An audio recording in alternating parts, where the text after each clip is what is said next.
뉴스 더 보기 시간입니다. 한반도의 평화 분위기가 무르익으면서 통일 시대를 이끌어갈 기독 인재를 양성해야 하는 필요성이 커지고 있습니다. 네, 오늘은 숭실대학교 황준성 총장과 함께 글로벌 기독 인재 육성에 앞장서는 숭실대학교의 현황과 비전에 대해 이야기 나누겠습니다. 총장님 안녕하십니까? 예, 반갑습니다. 예, 반갑습니다, 총장님. 예. 이 숭실대학교에 대한 소개를 좀 듣고 싶은데요. 제가 얼핏 알기에는 건학 이제 120년이 넘었다. 이렇게 역사가 길다. 이렇게 알고 있는데 정확한 좀 소개를 우리 총장님께서 직접 좀 해주시죠. 맞습니다. 저희가 이제 올해가 이제 건학 121년이 됐고요. 예. 특별히 작년에 이제 건학 120년이 돼서 숭실대학의 또 다른 100년을 향한 여러 가지 이제 비전도 세우고 이야기를 했습니다. 방금 말씀해 주신 대로 우리 대학은 1897년 딱 지금으로부터 121년째 그 북한은 평양에 세워진 특히 미국인 선교사 베어드 선교사에 의해서 세워진 대한민국 최초의 4년제 기독교 민족대학이라고 하는 자긍심이 있는 대학이고요. 그때부터 저희 대학의 건학 이념은 진리와 봉사로 지금까지 많은 기독 인재들을 양성을 해왔고 특별히 우리 숭실대학이 다른 대학과 비교했을 때 남다른 특징이 있다라고 한다면 일제강점기인 1938년 일제는 대한민국의 모든 대학들에게 신사참배를 강요하였습니다. 그리고 다른 대학들은 학교를 유지하기 위해서 신사참배를 받아들였지만 우리 숭실대학의 위대한 선배들은 기독교 민족대학이라고 정체성을 지키기 위해서 스스로 문을 닫은 자진 폐교한 대학이 우리 숭실대학의 정체성이고 역사고 가치고 신념이라고 이런 말씀을 드리고 싶습니다. 이러한 전통 속에서 우리 숭실대학은 대한민국에서 가장 많은 독립유공자를 배출한 대학이기도 합니다. 그렇군요. 총장님, 최근에 남북관계가 급변하면서 세계 평화를 위한 우리 한민족의 역할이 좀 중요해지고 있는데요. 이런 분위기 속에서 평양 숭실을 재건한다는 선포식을 하셨거든요. 어떤 의미가 있을까요? 네, 제가 작년 120주년을 맞아서 숭실 4.0이라고 하는 숭실의 100년을 내다보는 비전을 선포했고 그 비전 가운데 하나가 평양숭실 재건 캠퍼스 회복입니다. 네, 그 뜻은 우리 이스라엘 백성이 그 애굽에서 피난 생활하다가 가나안으로 본향으로 가는 그런 심정으로 선포를 했고요. 우리의 본향은 저는 평양숭실이라고 생각을 합니다. 그래서 저희가 통일시대 통일선도대학이라고 하는 사명을 가지고 언제인지는 모르지만 분명 우리 믿음은 하나님의 때 하나님의 방법으로 통일을 이루어 주실 거고 그때 우리는 우리의 본향 통일로 가야 된다. 그게 통일시대 때 숭실대학에 주어주신 하나님의 새로운 시대적 사명이라고 하는 게 저를 비롯한 모든 숭실이 가지고 있는 또 다른 도전이고 또 사명이다. 뭐 이런 말씀을 드리고 싶고 그런 꿈을 가지고 저희는 평양숭실 재건을 회복하려고 하는 그런 비전을 세우고 지금 로드맵도 만들고 하나하나 추진하면서 기도로 하루하루 일궈나가고 있다고 말씀을 드릴 수 있겠습니다. 방금 김윤우 앵커가 언급을 했듯이 지금 이제 남북 관계가 굉장히 좀 좋아지고 있고요.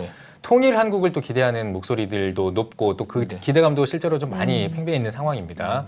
이럴 때 이 통일 한국을 위한 그 인재들을 좀 양성해야 될 텐데 숭실대학교가 그 일을 해야 될 것 같거든요.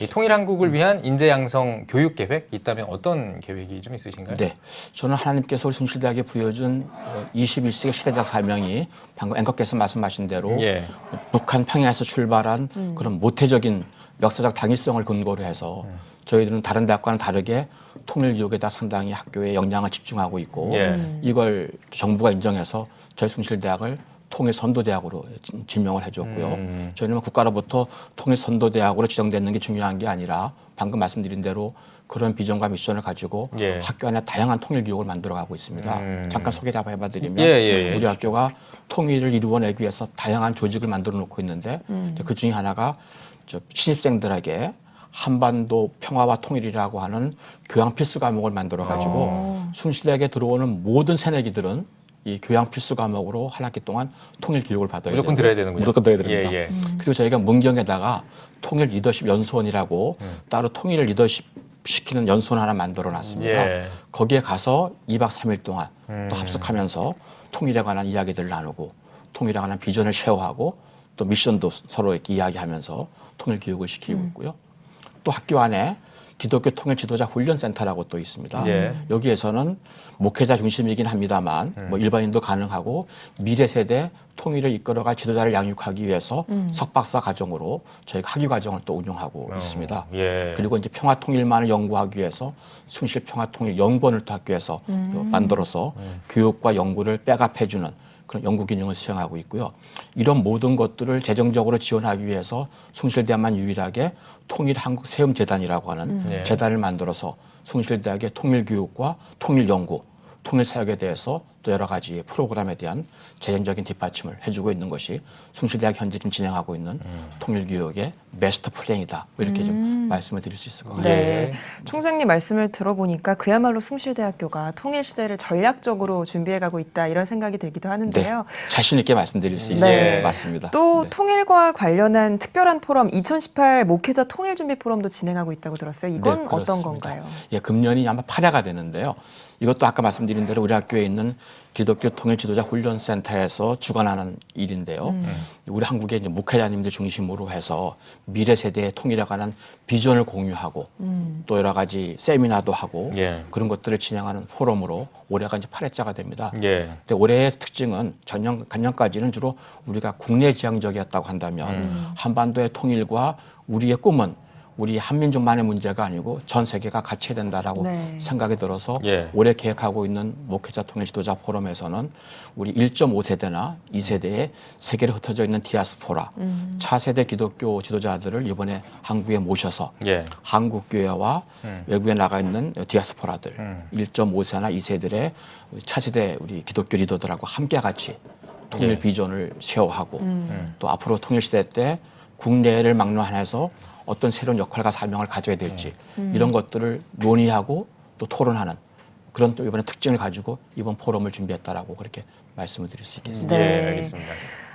목회자 통일 준비 포럼에 대한 자세한 내용을 소개해 주셨는데 숭실대학교가 하고 있는 것들이 참 많은 것 같습니다. 숭실 비전 2020이라고 읽으면 될까요? 이건 어떤 건가요? 네. 저희가 보통 이제 학교에 어느 조직이든 미래 계획을 잘 세워야 되지 않습니까?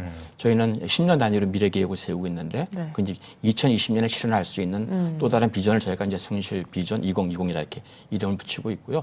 작년에 120주년을 맞아가지고 2020 비전에 근거해서 조금 변형된 숭실 비전 4.0을 이제 설정을 했습니다. 간단하게 그 내용을 말씀을 드리면 지금 이제 4차 산업혁명이 세대를 만들어가고 있지 않습니까? 그래서 4차 산업혁명을 선도해야겠다라고 생각을 하고 있고요. 그리고 우리 숭실대학이 대한민국에 많은 기독교 대학이 있지만 사실 요즘 기독교 대학의 영성이 많이 죽어가고 있습니다. 우리 숭실대학만은 기독교 정체성을 반드시 확립을 해야겠다. 그래서 기독교 영성이 풍부한 한국의 지도자를 양성하겠다라고 하는 게 2020 비전에 들어가 있는 내용이고요. 또 지금도 계속 말씀 나눴습니다만 통일시대 통일을 선도하는 우리 일꾼들을 좀 만들어내야 되겠다. 우리 숭실대학은 이 진리와 봉사하지 않습니까? 요즘같이 이제 경쟁이 치열한 사회에서 요즘 대학생들에게 뭐 스펙을 잘 쌓고 뭐 출세 지향적인 교육을 숭실대학은 시키지 않습니다. 우리 정체성이 배운 진리를 사회를 위해서 봉사하는 그러니까 남을 섬기고 국가 민족을 위해서 섬김과 봉사를 다하는 인재를 만들어가겠다는 게 숭실의 인재상이고 여기 숭실대학은 다른 대학 학생들에 비해서는 나 자신과 내 개인의 이익보다는 먼저 국가 민족을 생각하는 그런 인재를 만들어 가겠다라고 하는 인재상에 담아 있는 게 숭실 2020 플랜에 들어가 있고요. 또 요즘 같이 이제 취업도 어려우니까 우리 숭실대학은 창업과 융복합 교육을 가장 잘 시키는 대학. 그래서 국가도 우리 대학을 창업 선도대학으로 인정을 했고요.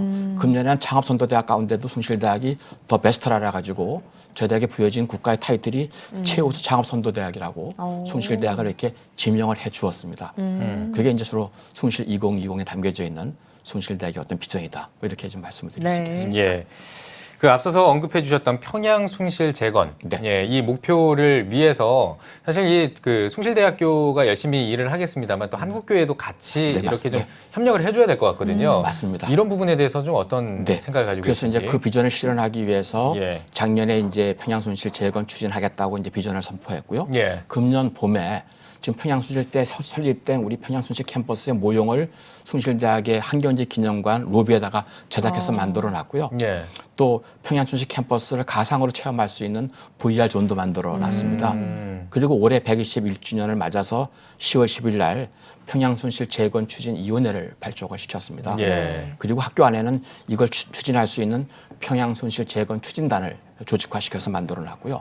바로 이 평양순실 재건 추진위원회를 중심으로 평양순실 재건에 관한 로드맵과 마스터 플랜을 짜는데 그중에 하나가 한국교회가 같이 협력하지 않으면 안 되기 때문에 교계의 대표적인 우리 지도자급들도 다 우리 평양순실 재건 추진위원회 위원으로 모셔서 한국교회와 같이 한 마음으로 평양순실 재건을 지금 이렇게 그림을 그려가고 있다라고 말씀을 드릴 수 있고요. 이건 숭실대학만의 이건 비전과 꿈이 아니라 우리 한국교회와 꿈을 같이 나눠야 되고 또 우리 한국 민족의 또 꿈이어야 되고 뭐 그런 로드맵인데 이건 우리 성경 말씀대로 인간이 마음으로 그 계획을 할지라도 이루시는 분 하나님이시기 때문에 그걸 믿으면서 저희는 이제 스텝 바이 스텝으로 나가려고 지금 계획을 하고 있습니다. 네, 앞서서 한경직 목사님도 언급해 주셨지만 이런 중요한 민족 기독 정신을 다음 세대에게 계승하는 것도 참 중요할 것 같아요. 어떤 식으로 좀 계승할 수 있을까요?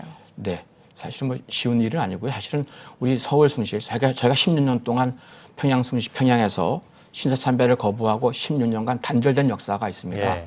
저는 그걸 이제 54년에 한경직 목사님이 숭실대 졸업생이세요. 한경직 목사님이 자랑스러운 졸업생이시죠. 한경직 목사님에 의해서 서숭실이 재건이 됐고 전 그것을 다시 서숭실의 부활이라고 생각을 하고 있고 제3의 부활은 다시 이제 평양에 가서 평양숭실을 회복하는 게 이제 또 다른 부활이라고 생각을 하고 있는데요. 한경직 목사님이 보여주신 어떤 신앙의 본이 있지 않습니까? 다 베풀고 나누고 섬기셨던. 그게 우리 숭실대학의 어떤 권학이냐고 생각이 들어서 저는 앞으로 이런 신자유주의 시대 때 치열한 경쟁 속에 나 외에는 보이지 않는 속에서 우리 숭실대학만이라도 최소한 방금 말씀하신 대로 한경직 목사님이 보여주셨던 그런 어떤 신앙의 모범 그런 것들 학생들에게 좀 교육으로 좀 실현시켜 나가는 그래서 그뿐만이 아니라 통일을 선도하는 대학으로서 통일시대 때 그 역할을 감당하는 인재를 만들어 나가는 것이 우리 숭실대학의 도전이고 과제고 목표다 이렇게 말씀을 드릴 수 있을 것 같습니다. 네, 알겠습니다. 참 뭐 여쭤보면 이렇게 술술술 나오시는 게 사실 얼마나 그 많은 그 내용들을 그만큼 이제 습득하시고 또 연습하시고 또 계속해서 이제 애쓰고 이제 고민하고 계시는지를 느낄 수 있는 그런 시간이었던 것 같습니다. 이건 저만의 고민이 아니고요. 숭실의 모두가 같이 고민하는 고민을 제가 그냥 대표로 말씀을 드리는 겁니다. 그렇군요. 예, 알겠습니다. 이제 대담 마무리 지을 시간인데 마무리 질문으로 저희가 마지막 질문으로 한국교회와 성도님들께 혹시 우리 총장님께서 하시고 싶은 말씀이 있다면 한마디 듣고 대담 마무리하도록 하겠습니다. 저는 이제 모태신앙이고요. 모태신앙이고 좀 안타까움이 있습니다. 사실은 우리 한국교회가 저는 좀 힘을 잃었다 좀 생각이 들고 있거든요. 개인적으로. 그래서 우리가 남북 하나 되기 전에 저는 먼저 한국교회가 하나 되는 일치운동이 필요하다고 저는 생각이 좀 들고요.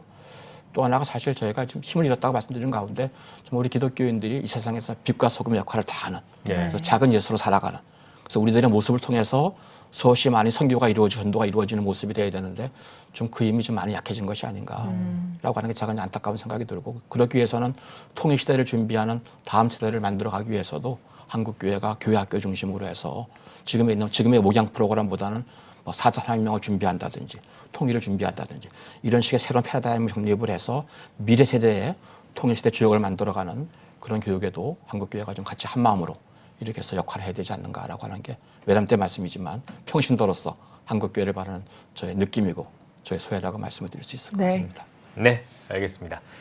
오늘 뉴스 보기 시간에는 숭실대학교 황준성 총장과 이야기 나눠봤습니다. 총장님 오늘 귀한 말씀 고맙습니다. 고맙습니다. 저도 감사합니다.